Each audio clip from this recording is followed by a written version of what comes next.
Sinapian nga ng kasipagan ang katatin nyo. Kahapon nga ay nagsumba ako. Pero ngayon nga ay pinagpaliban ko muna. Kasi nga bala ko maglinis. Isa lang tayo sipagin. Kaya dapat gawin ang dapat gawin. Kapag nga ay nasa lababo ako, di ko matiis kapag nakikita kong sobrang dumi na.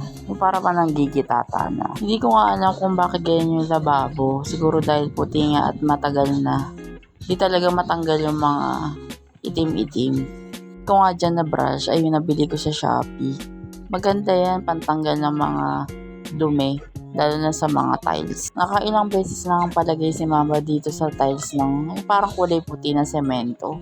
Pero pagkatagalan ay nawawala din, kaya hindi matanggal-tanggal yung mga itim-itim dyan. Ginagawa ko nga dyan para matanggal yung mga itim-itim ay sigurado kong binabrush ko lahat. So dahil nga yung lagayan medyo matagal na din, may 1 taon na din mahigit to. Nabili ko pa to nung nag-work ako. Yung ibang parte ay may kalawang na. Pero pwede pa rin naman yan. Habang nagbibideo nga ako dyan, nagilungan ng pamangkin ko yung camera.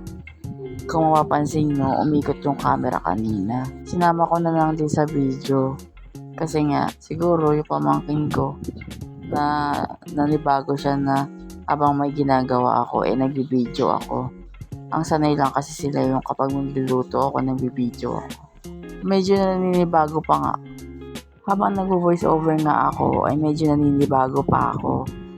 Kasi nga, nasanay lang ako. Ang binibideo ko usually ay ang pagluluto ko. Ngayon medyo mahaba-haba ito. At pinapakita ko na nga rin yung sarili ko dyan.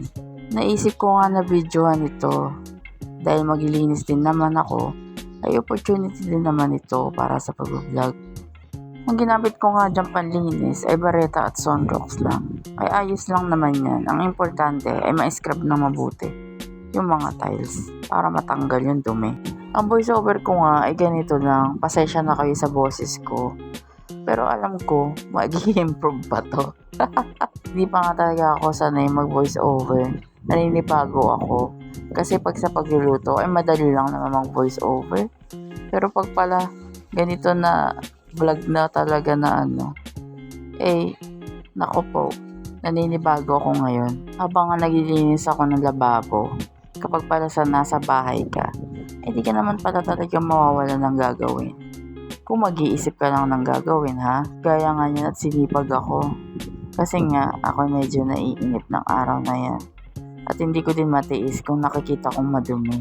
Kapag sinapian ka ng kasipagan, grab mo na yung opportunity para maglinis. Pagka nga ganyan lilinisin ko ang lababo, sinisigurado ko nalinis ko ang lahat.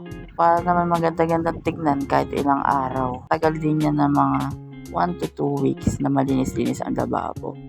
Nung naglinis nga ako niyan, masakit-sakit ang katawan ko.